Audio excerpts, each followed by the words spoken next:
Lockdown 2.0 5 things you should learn from this lockdown. आइए देखते हैं इस लॉकडाउन ये 2.0 हमें क्या चीज़ें सिखाने की कोशिश कर रहा है।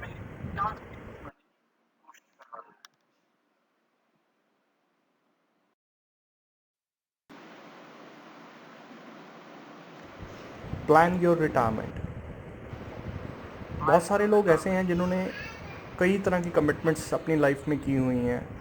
कुछ लोन्स हैं, कुछ बिजनेस लोन्स हैं, कुछ पर्सनल लोन्स हैं, अप्लाइंसेस लोन्स हैं, जिनकी इंस्टॉलमेंट्स जब वो रेगुलर वर्क कर रहे हैं तो वो दे पा रहे थे। अब इस लॉकडाउन के कारण जिनके बिजनेसेस बंद हैं या जिनको कोई भी इनकम नहीं हो रही, तो वो अपनी उन इंस्टॉलमेंट्स में, या ये कह सकते हैं कि अपने उस जिस तरह की वो जीवन शैली या जिस तरह की वो लाइफ एंजॉय कर रहे थे, वो अब करंटली उस तरह का लाइफ नहीं कर पा रहे due to crunch of the money, due to lack of money.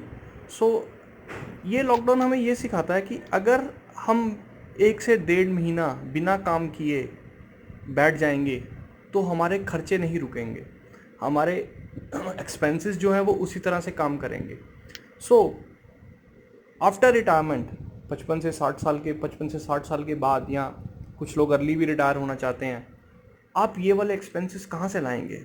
अगर आप 20 से 25 या 1 से 2 महीनों में ही, 25 से 20 दिनों में या 1 से 2 महीनों में ही लॉकडाउन के दौरान जो हमें महसूस हुआ कि अगर आप एक्सपेंसेस नहीं कर सकते या ये पैसा नहीं खर्च कर सकते या अपने एक्सपेंसेस को मेंटेन नहीं कर सकते, तो अपनी पूरी लाइफ बिना रिटायरमेंट प्लानिंग के किस तरह जिएंगे?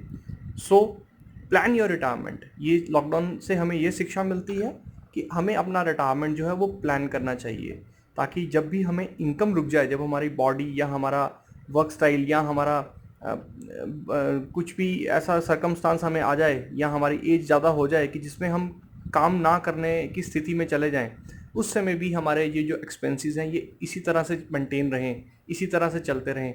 उसके लिए हमें रिटायरमेंट के ऊपर प्लानिंग करनी चाहिए। और रिटायरमेंट के प्लानिंग के लिए एसआईपी से बड़ी कोई चीज़ नहीं है, वो मैं नेक्स्ट वीडियो में शेयर करूँगा। So first is plan your retirement.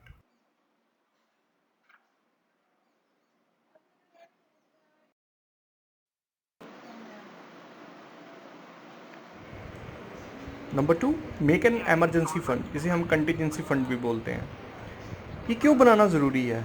इस लॉकडाउन से हमने सीखा कि अचानक से ये बीमारी के कारण, ये पैराडेमिक सिचुएशन के कारण हमारी इनकम बंद हो गई, और हमने कभी सोचा नहीं था कि हमें एट प्रेजेंट एकदम से हमारा इनकम या हमारा काम रुक जाएगा। तो हम अपने जो रूटीन के खर्चे हैं वो कहाँ से पे करेंगे? सो उसमें कुछ लोगों की, जैसे मैंने ऑलरेडी शेयर किया कि इंस्टॉलमेंट्स हैं, कुछ बिजनेस लोन्स हैं, कुछ भी है अकॉर्डिंग टू देयर एक्सपेंसेस, वो कॉन्टीन्यूसली जा रहे हैं। और कुछ लोगों को ये भी है कि जैसे हाउसिंग लोन या कुछ अपनी इन्वेस्टमेंट जैसे एसआईपीज़ वगैरह की हुई हैं, उनकी इंस्टॉलमेंट्स देने में भी दिक्कत आ रही है। तो ये दिक्कत कैसे दूर हो सकती है? हमें जो हमारी पर मंथ इनकम है, उस इनकम का हमें कम से कम भी 4 टाइम्स जो हमारी पर मंथ इनकम है, पर मंथ, जैसे मैं एग्जांपल के तौर पे देता हूँ कि जैसे अगर हमारा 1 महीने का खर्चा जो है वो 50,000 रुपये महीना है, सो उसका 4 टाइम्स यानी कि 2 लाख रुपए का हमें हमेशा के लिए एक एमरजेंसी फंड बनाना चाहिए, ताकि कभी भी ऐसी सिचुएशन आए तो हम उससे निपटने के लिए सक्षम हो। और इसको बनाने के लिए लिक्विड फंड्स, बैंक्स की एफडीज, या आपकी अल्ट्रा शॉर्ट फंड्स जो बहुत ही स्मॉल फंड्स होते हैं, स्मॉल टेन्यूर के फंड्स होते हैं, वो सबसे बेस्ट ऑप्शन होती है। वो उसके बारे में हम नेक्स्ट वीडियो में चर्चा करेंगे। So make an emergency fund.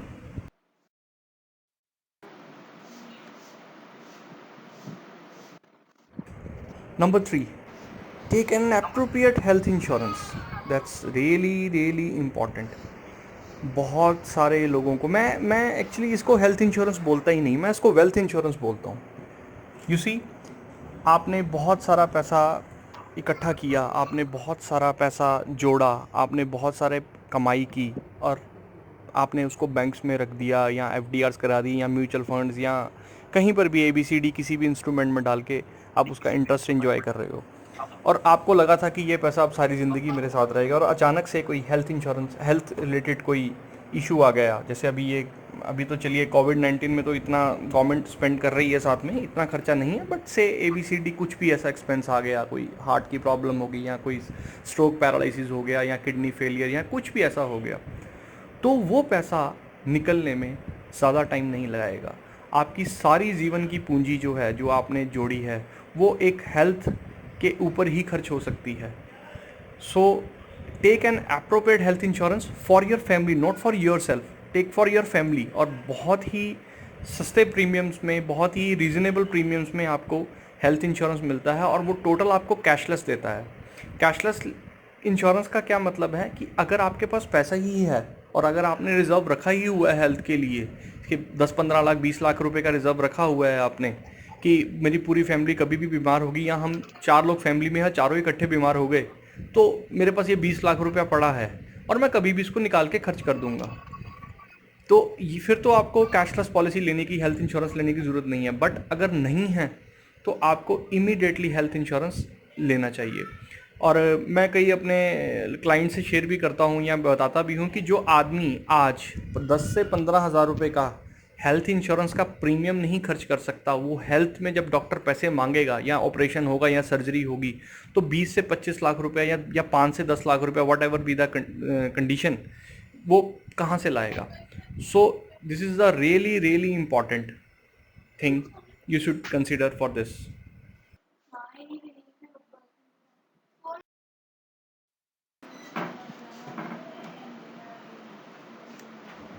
Number 4, take an appropriate term insurance only. मैंने इसमें एक लास्ट में लिखा है ओनली। टर्म इंश्योरेंस ओनली का क्या मतलब है? बहुत सारे लोगों से हमारी बात होती है या हमारा ऐसा कल्चर था कि जो इंश्योरेंस होती है हम पूछते हैं, सर इंश्योरेंस लिया? हाँ हाँ सर मैंने इंश्योरेंस लिया हुआ है। कितने का इंश्योरेंस लिया है? सर ले लिया 5 लाख का ले लिया, 10 लाख का ले लिया। एक्चुअली वो गलत नहीं है, वो गलत नहीं है।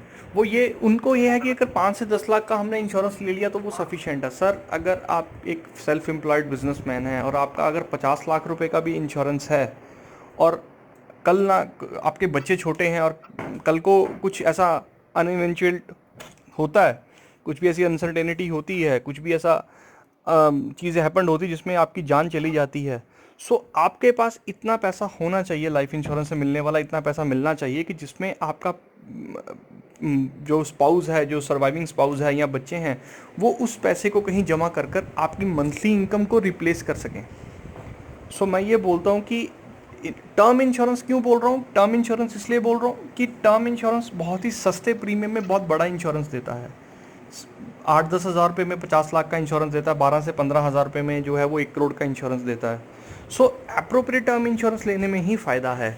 दूसरी पॉलिसीज़ जो हम लेते हैं, जो हम इंडोमेंट या मनी बैक पॉलिसीज़ लेते हैं, वो अभी एट प्रेजेंट वो कामयाब नहीं है, उसका कोई फ़ायदा नहीं है, क्योंकि आप सेविंग्स और इंश्योरेंस को इकट्ठा नहीं रख सकते, जो टाइम डिमांड कर रहा है। ठीक है, हमने आज से 20-25 साल पहले वो लिए हैं और या पिछले 5-10 साल में ली हैं, बट आज वो टाइम जो है वो चेंज हो गया है।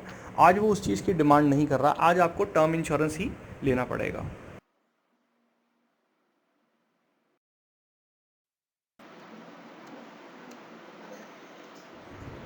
Point 5, don't buy unnecessarily.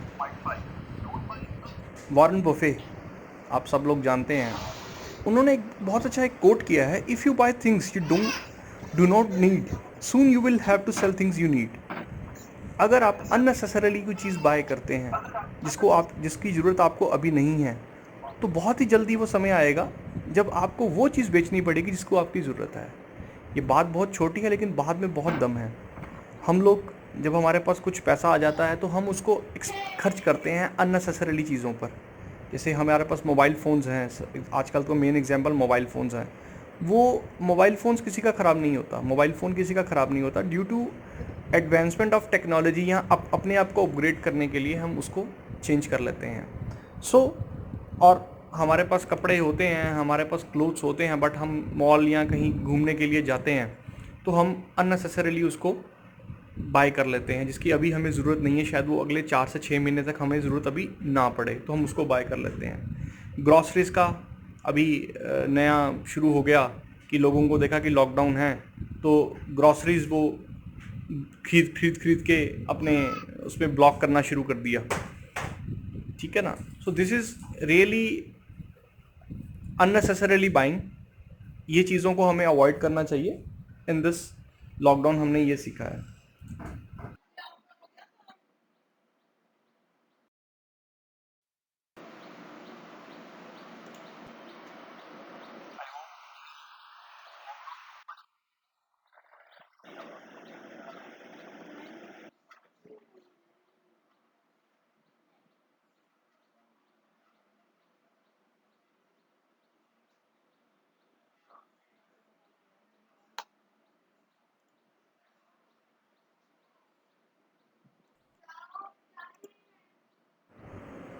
I hope ये लॉकडाउन 2.0 की कुछ मेरी अपनी बनाई हुई स्लाइड्स, क्लिप्स, वीडियो आपको अच्छी लगी होगी। कोशिश करूँगा इस लॉकडाउन में आगे भी आपको इस तरह की वीडियोस या पीपीटी शेयर करने की। अपना फीडबैक ज़रूर दीजिएगा मुझे व्हाट्सएप पे। So thanks a lot, thank you very much for watching this.